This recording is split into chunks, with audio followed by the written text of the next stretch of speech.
الرحمن الرحيم halkani waa janalka Horfadhi Media oo aanu idinka soo gudbino barnaamijyo qiimo leh oo ku saabsan waxa markaasi taagan waxaan joognaa wadanka Kenya gaar ahaan magaalada Nairobi waxaan idinka soo gudbinaynaa mudaharaadkii maalintii shalay toole ka dhacay caasimadda magaalada Nairobi taasi oo markaasi mudaharaad uu ahaa aad u gilgilay dhammaan wadanka Kenya caasimadiisa magaalada Nairobi waxa kale oo markaasi aanu idinka soo gudbinaynaa magaalooyinka Mombasa iyo Kisumu oo iyaguna kamid ahaa meelihii mudaharaadka aadka u gilgilay iyo meelo kale magaalada Nairobi aanu joognaa hadda kala hadlayno gaar ahaan xaafadda Islii waxaanu idinku soo gudbinaynaa waraysiyo markaasi ku saabsan arrimahaasi sida aan la soconayba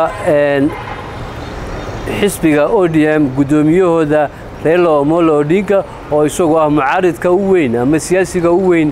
wadanka Kenya ayaa isagu markaasi horkacayay mudaharaadkaasi ka dhacay maalintii shalay toole magaalada Nairobi sida aan la soconno waxa uu degan yahay hotelka la yiraahdo Serena Hotel ee magaalada Nairobi ku yaala bartamaha magaalada Nairobi markii abaara qiyaastii 2 duhurnimo ay gaartay ayaa uu damcay inuu hogaamiyo mudaharaadka kadib markii ay dhan walba isaga yimaadeen taageerayaashiisa Azimio oo isla mar ahaantaana doonayay inay ku hor mudaharaadaan State House-ka magaalada Nairobi oo fadhigiisu yahay madaxweynaha William Ruto si aad ayaa markaasi looga hortagay loo babac dhigay waa uu mari waayay hotelka xitaa waxa weeye markii uu marayay waxa ay noqotay in ay ku adkaateen inuu tago meel walba markii ay isaga hor yimaadeen ayaa militariga markaasi u tababaran booliska samarahaantana rabshadaha ayaa dhan walba waxa weeye kaga shubay sunta gaaska kaga ilmeysiisa dadkii mudaharaadayaasha ilaa 100 kun gaarayay kadib markii halkaasi ay gaari waayeen ayaa uu ku soo noqday xaafadda Islii oo soo maray isla marhaantana uu tagay waqooyiga Madaare halkaas ayaa ilaa iyo inta cadceedu ay dhacaysay ay joogeen oo halkaasi ay ku mudaharaadayeen arrimahaas iyo kuwa kale ayaa markaasi aan idinku soo gudbinaynaa barnaamijkeena daawadayaal halkaasi nagala socda kuna soo dhawaada waraysi markaasi uu qaaday Haarun samarhaantana uu halkan markaasi uu ku wareysanayay Burhan Bikolo iyo Xajigo waayahay magaalada Nairobi si gaar ah xaafadda Islii sidoo kale duhuradii hogaamiyaha mucaaradka ee dalka Raila Odinga ayaa soo gaaray inkasta oo markii dambe ciidamada booliska ay shacabkii kala kixiyeen hadallo ayuu halkan ka joodiyay sidoo kale shacabka qaar ka mid ah oo subaxii hore ganacsiyadooda furtay iyaguna markii dambe waa ay xireen waxa barnaamijka lagu soo biirayaa wariyahayaga Muuse Xajigool Xajigool waxaan kugu soo dhaweynayaa barnaamijka marka hore dabcan dibadbaxyadii mucaaradka ee maanta waad markaasi ka warqabtay sidoo kalena dabcan waxaan filayaa inaad goobjoogaheed aad baad noola socotay soo wanaagsan Haarun sida ay la soconay waxa dhammaan dadka Kenyaanka iyo wadamada waxa weeye dariskaba ay ka warhayeen sida markaasi ku dhawaaqayay hogaamiyaha mucaaradka Azimio Raila Amolo Odinga in 20 March ay mudaharaad weyn dhici doono laakiinse waxaad mooday in isbedel weyn uu ku dhacay kadib markii mudaharaadku sidii la moodayay uu noqon waayo uu xoogaystay marka arrintii waxaad moodaa in dawladdu si kale markaa arrintii u aragtay marka runtii wuxuu ahaa mid aad u gilgilay magaalooyinka waaweyn ee dalka waxaana ugu daraa Nairobi iyo Kisumu waxaa ka dhacay dhaawacyo iyo waliba magaranaysa iyo sheegdad markaasi iyagu waxa weeye ka tirsanaa askartoo la xiray ciidamada aan iraahday dhinaca Azimio la Umoja xilbaana ka tirsanaa balse xaj waxa is dhahay inta badan xubnahan iyaga sida horay ugu dhawaaqay hogaamiyaha mucaaradka ee dalka Raila Odinga inuu u dhaqaaqi doono dhanka State House ama markaasi xarunta KICC oo horay u cilaamiyay shirarka lagu qabtay oo u cilaamiyay in xubnihiisa u dhaqaaqi doonaan ciidamada dawladda anti-riot kala yiraahdo ama rabshadaha ka hortago ayaa dawladda subaxii horeba waxay u diyaarisay in xubnahaas ama wadooyinkaas iyaga ay mari lahaayeen ama dhankaas loo mari lahaaba in la xiro oo markaasi amniga aqalka dalka looga arrimiyo iyo sidoo kale xaruntaas KICC ba in la adkeeyo soo lama dhigi karo hogaamiyaha mucaaradka waxyaabihii uu qorsheynayay aad ku weynaa ee ka mid ahayd in dhankaas iyo madaxtooyada uu aado xilli hore ay dawladda cagta marisay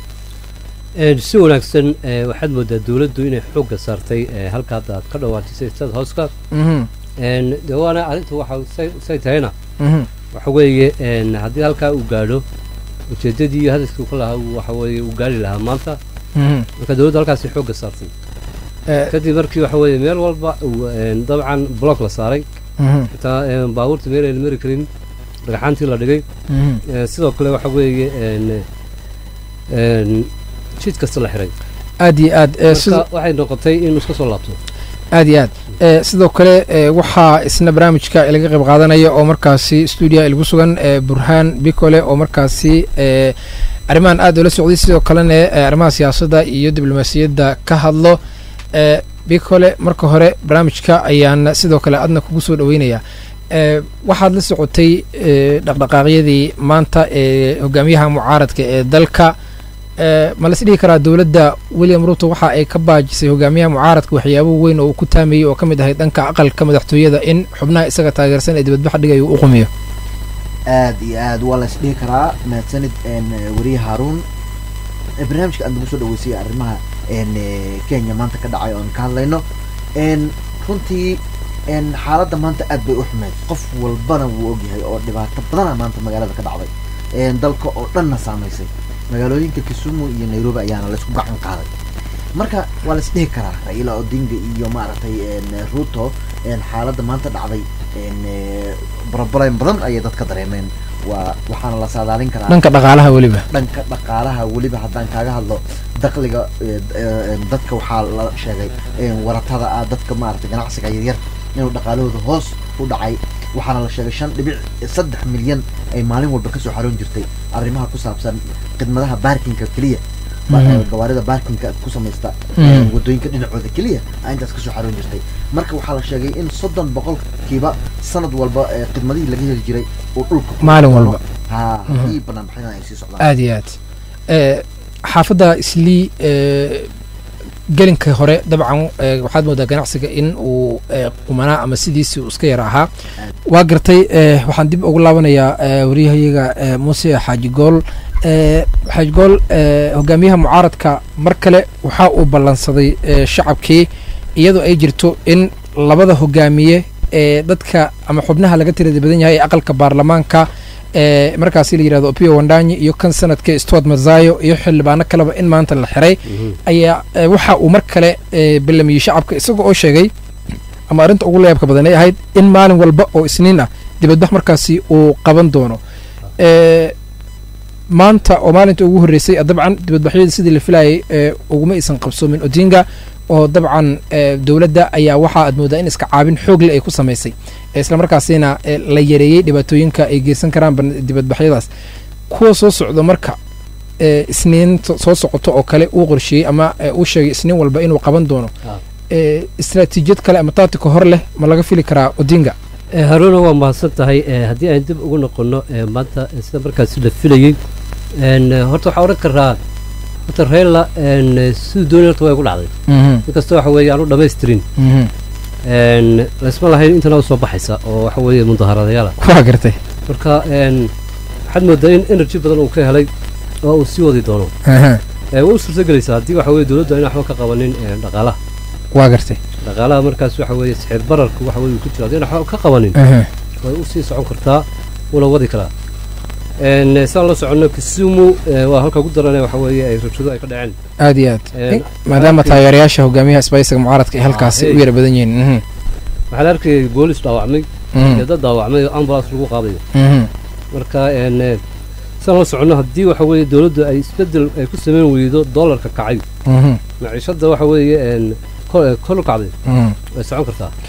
taasi waxay nagu dhamaaday muuqaalkii aan ka soo gudbinaynay magaalada Nairobi oo aad ku dhageysateen qaabkii uu dhacay mudaharaadka iyo waxyaabaha markaas looga hadlayay aad ay u mahadsan yihiin Haruun oo waraysiga qaadayay iyo Burhaan Bikolo iyo Xaaji Gool oo kala qayb galay inta barnaamijka lamida ku kulmi doono waxaan iska tegaa asaasiga nabadgelyo